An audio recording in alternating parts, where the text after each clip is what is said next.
عليه ونعوذ بالله من شرور أنفسنا ومن سيئات أعمالنا من يهده الله فلا مضل له ومن يضلله فلا هادي له وأشهد أن لا إله إلا الله وأشهد أن محمدا عبده ورسوله يا أيها الذين آمنوا اتقوا الله حق تقاته ولا تموتن إلا وأنتم مسلمون يا أيها الناس اتقوا ربكم الذي خلقكم من نفس واحدة وخلق منها زوجها وبث منهما رجالا كثيرا ونساء واتقوا الله الذي تساءلون به والأرحام إن الله كان عليكم رقيبا يا أيها الذين آمنوا اتقوا الله وقولوا قولا سديدا يصلح لكم أعمالكم ويغفر لكم ذنوبكم ومن يطع الله ورسوله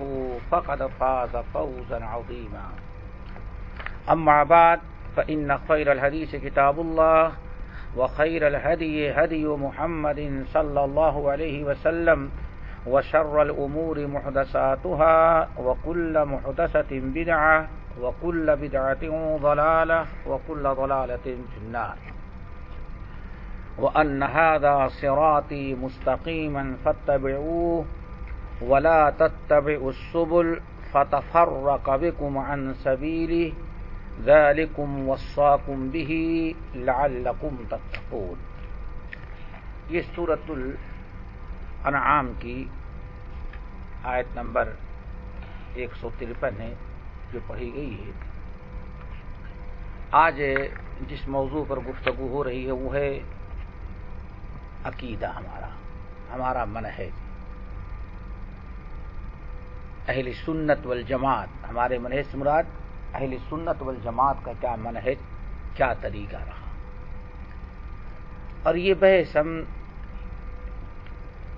امام اہل سنت والجماعت اپنے وقت کے جو تھے امام ابو محمد الحسن بن علی بن خلف البربہاری رحمۃ اللہ علیہ کی کتاب سے، جو بہت بڑا مرجع اور بہت بڑا مأخذ اور بڑی اہم کتاب سمجھی جاتی ہے اہل سنت والجماعت کے عقائد کی ترجمانی کے لیے، منہج سلف کو واضح کرنے کے لیے، اس کی ابتدائی چند چیپٹر اور چند مسائل پر گفتگو ہوگی.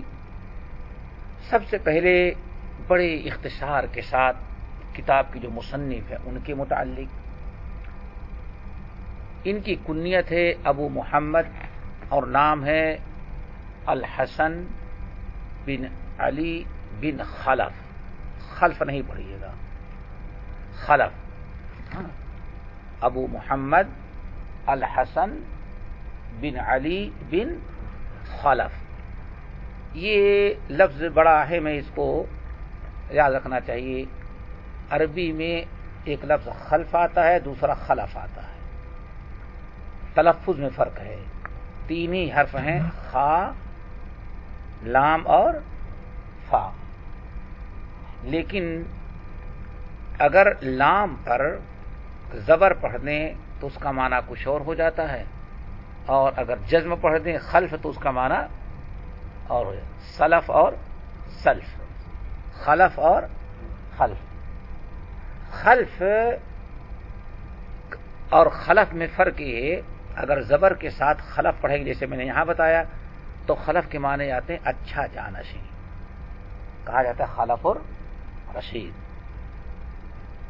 اور کبھی ابو ظبی وغیرہ میں جانے لگے خیر خلف لخیر سلف لکھا ہوگا، خیر خلف لخیر سلف. یعنی شیخ زائد بھی اچھے تھے، ان کا جانشین بھی کتنا اچھا ہے.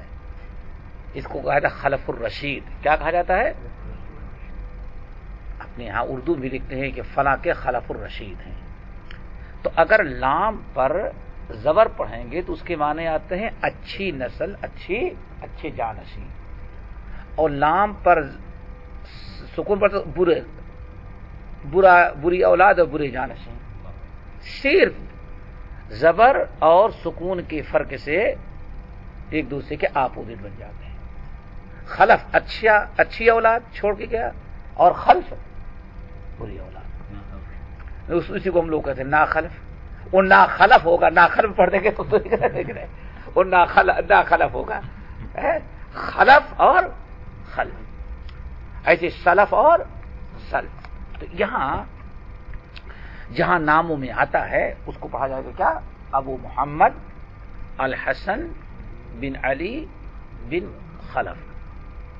کہا جاتا ہے بغداد میں ان کی پیدائش ہوئی ہے. یہ 3 صدی میں پیدا ہوئے اور 4 صدی کے اوائل میں ان کا انتقال ہوا. 229 ہجری میں ان کا انتقال ہوا ہے. 329 تو 4 صدی ہو گئی نا, یعنی تیسری صدی کے اواخر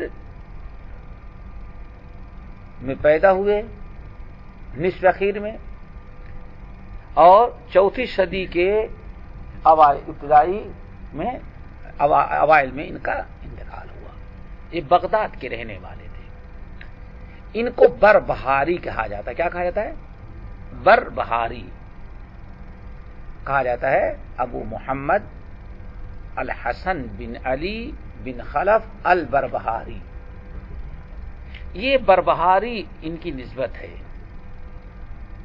کہا یہ جاتا ہے کہ میرا خیال ہے کہ لفظ پربہار ہے کیا, لیکن اس کو عربی میں بربہاری بنا دیا. پربہار ہے کیا؟ وجہ یہ کہتے ہیں کہ ان کے خاندان میں ان کے دادا یا والد یا ان کا کاروبار جو تھا وہ ہندوستان سے ایک دوا آتی تھی جس دوا کا نام رہا ہوگا پربہار. وہ دوا ہندی دوا جو تھی بہت ہی زیادہ مقبول تھی, تو ان کے یہاں اس دوا کا کاروبار تھا. تو اسے جیسے سیادلہ کہتے, کیا کہتے ہیں, فارمیسسٹ نا, ہاں, تو ایسے ہی بربہاری, لیکن بربہار دوا نہیں ہوگا, صرف پربہار ہوگا. ہاں, پربہار نامی کوئی دوا رہی ہوگی, اسی کو عربی میں کیا بنا دیا, چونکہ پر تو پڑھ نہیں سکتے تو, اور بربہار بنا دیا, جس کی بنا پر کیا کہ بربہاری. ابو محمد الحسن بن علی بن خلف البربہاری. بربہاری قوم نہیں ہے بلکہ ان کا پیشہ رہا ہوگا. وہ ہندی دوا تھی. چونکہ 2 ہی جگہ کی دوائیں بہت کامیاب تھی. یہ جب تک یہ دوا نہیں چلی, کیا کہتے ہیں, انگریزی دوا نہیں چلی, اس وقت دنیا میں 2 ہی دوائیں بڑی مشہور تھیں, یونانی اور ہندی. یہ حکیم جو تھے, طب یونانی جو تھا, وہ یونان یا ہندوستان, یہی 2 دنیا کے اندر رہنمائی کرتے تھے علاج اور معالجہ اور دواؤں میں. سمجھ گئے نا؟ تو اس لیے ان کو یہ دوا عرب میں آتی تھی, بغداد وغیرہ میں, بغداد میں یہ دوا منگاتے تھے, کاروبار چلتا تھا ان کا, اسی لیے ان کو اس دوا کی طرف منسوب کر بربہاری. یہ بڑے ہی صحیح العقیدہ اور الحمدللہ سلفی العقیدہ تھے. فروعات میں کہا جاتا ہے امام احمد بن حنبل رحمۃ اللہ علیہ کی فقہ کو پڑھاتے تھے, لیکن عقائد میں بالکل یہ منہج سلف پر تھے, اور اہل بدعات پر سخت تنقید کرتے, چھوڑتے نہیں تھے. اسی لیے اہل بدعات نے جل بھن کر کے ان کو بڑی ہی ایذائیں پہنچائی. ہمارے جو سلف, بس اللہ تعالی رحم کرے اور ہم لوگوں کو ثابت قدم رکھے, اس عقیدے پر زندگی میں جب بھی کوئی تکلیف آئے اور اہل بدعت کی طرف سے آپ کو ایذا پہنچائی جائے, اس پر صبر کریں. آپ ان سے انتقام لینے کی کوشش نہیں کریں, ورنہ ہم میں اور ان میں کوئی فرق نہیں رہ جائے گا. ہم تو محمد صلی اللہ علیہ وسلم کے نقش قدم اور اپنے اسلاف کے نقش قدم پر چلنے والے ہیں. والقاظمین الغیظ والعافین عن الناس واللہ یحب المحسنین خذ العفو وامر بالمعروف. ہمارا عقیدہ تو یہ ہونا چاہیے. ہمارے سلف نے کیسے کیسے اس راہ پر چلنے اور اس دعوت میں کتنی تکلیفیں اٹھائی ہیں, ہمیں وہ پوری تاریخ میں پڑھ کر کے اسلاف کا اسوہ ہمیں اپنے سامنے رکھنا چاہیے. جن ہمارے علماء کو امام بخاری رحمۃ اللہ علیہ کے بارے میں جانتے ہیں کہ اسی عقیدے کی بنا پر جو عقیدہ اللہ نے آپ لوگوں کو عطا کیا اللہ اس پر قائم رکھے، اسی عقیدے کی بنا پر آپ حضرات جانتے ہیں کہ امام بخاری رحمۃ اللہ علیہ کو ان کی قوم اور ان کے علاقے کے لوگوں نے، حنفی مذہب سے ان لوگوں کا تعلق تھا، جینا مشکل کر دیا تھا، شہر بدر کر دیے، نکال دیے گئے، درس پر پابندی لگا دی گئی، ملک میں داخل ہونے کی پر پابندی لگ گئی، اس قدر تنگ کیا کہ امام بخاری رحمۃ اللہ علیہ جیسا انسان رو پڑا اور اللہ تعالیٰ کے سامنے ہاتھ اٹھے، اللہم ضاقت علی الارض بما رحبت، اے اللہ تیری زمین دنیا میں سب کے لیے کشادہ ہے لیکن اہل بدعت نے ہمارے لیے زمین تنگ کر دیا ہے۔ امام بخاری کی یہ دعا روتے ہوئے نکلے، اللہم ضاقت علی الارض بما رحبت۔ آخر کار انتقال ہو جانے کے بعد فتویٰ دیا گیا کہ ان کی نماز جنازہ جائز نہیں، یہاں تک کیا گیا۔ امام بخاری رحمۃ اللہ علیہ کے استاد جو اس عقیدے کے حامل تو نعیم بن حماد رحمۃ اللہ علیہ، آپ حضرات جانتے ہیں کہ اللہ تعالیٰ اس عقیدے پر جب انہوں نے قلم اٹھایا اور اہل بدعت کی تردید کی، اللہ اکبر، تو اہل بدعت نے فتویٰ دے دیا، جس دن تکلیف دی، جیل میں ڈالا، سزائیں دی، ایذا پہنچائی، ملک بدل کیا، ایک ویرانے میں انتقال ہو گیا، انتقال کی خبر آئی تو تمام اہل بدعت نے فتویٰ دے دیا کہ اس شخص کی نماز جنازہ بغیر نماز جنازہ کے دفنایا گیا۔ تو یہ راہ ہماری اتنی کڑوی ہے لوگوں کے لیے، اہل بدعت کبھی اہل حق سے خوش نہیں رہ سکتے، تو ہمیشہ ہمیں اس راہ پر قائم رہنے اور اس کی دعوت دینے کے لیے استقامت ضرور ہونی چاہیے کہ اس راہ میں کتنی بھی تکلیفیں آئیں اور آئیں گی، اہل بدعت کو کوئی تکلیف نہیں پہنچائے گا۔